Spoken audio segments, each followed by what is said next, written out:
आज किस तरीके से आपने प्रदर्शन किया, क्या डिमांड रखी? देखिए, हमारे ऑल इंडिया मजलिस इत्तेहादुल मुस्लिमीन उत्तर प्रदेश के अध्यक्ष द्वारा निर्देश दिया गया पूरे उत्तर प्रदेश में 75 जिलों में जो 17 दिसंबर को राज्यसभा के अंदर हमारे देश के गृह मंत्री अमित शाह जी ने जो बाबा भीमराव अंबेडकर संविधान निर्माता जिन्होंने संविधान लागू किया था और उसी संविधान के तहत आज अमित शाह गृह मंत्री बने बैठे हैं।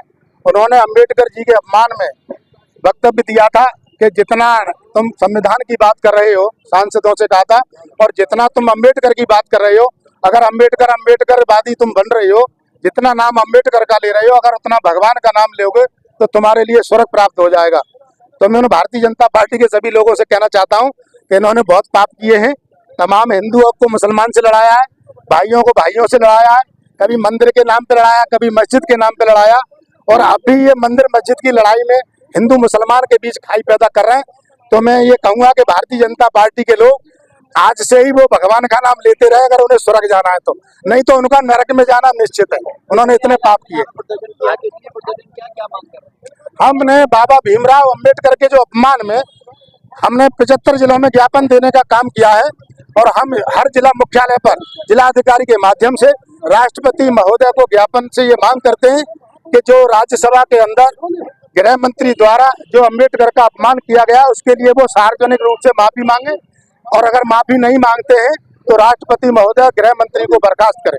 ये हमारी मांग है। क्या आपका? मेरा नाम होरीलाल है और एक छोटा सा संगठन चलाता हूँ, उस संगठन का मैं अध्यक्ष भी हूँ।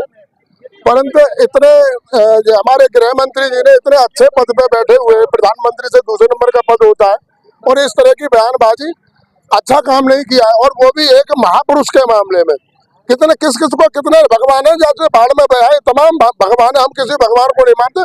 मैं तो केवल बाबा साहब को ही भगवान मानता हूँ। उन्हीं की वजह से साफ सुथरा खड़ा हूँ, नहा धो के चक्क खड़ा हूँ, और जेब में भी डोट है तो बाबा साहब की देन है।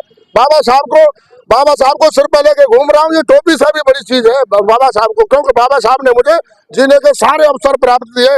मैं एक बनिया का काम करता हूँ, बनिया भी मुझे बाबा साहब ने बनाया, और मैं जानता हूँ कि हमारे हाथ का छूने वाले भी लोग छूनेगा, हमको छू नहीं सकते, ऐसे भी लोग थे। और आज आपको लोग नमन करते हैं, आपके व्यवहार को नमन करते हैं। और बाबा साहब के मामले में ऐसे पद पर रहने वाला आदमी गृह मंत्री, मैं कह रहा हूँ अनपढ़ गधा आदमी है, अनपढ़ गंवार आदमी है। ऐसे पढ़े लिखे लोगों को तो इस तरह की बात नहीं करना चाहिए। पढ़े लिखे हो, पढ़े लिखे किस बात के पढ़े लिखे हो? अरे पढ़े लिखे तो बड़े तमीज में बात करते हैं, और वो भी एक दूसरे से तमीज में बात करते हैं, और वो भी एक हमारे महापुरुष के लिए संविधान निर्माता। जब भी कभी शपथ ग्रहण होता है, जब भी कभी शपथ, जितनी बार भी उसने ली होगी, जब भी बाबा साहब को संविधान को साक्षी मान करके उन्होंने शपथ ली, अपनी माँ के नाम से नहीं ली होगी, बाप के नाम से नहीं ली होगी, अब्बा के नाम से नहीं ली होगी, पुरखा के नाम से नहीं ली होगी, भगवान के नाम से नहीं ली होगी।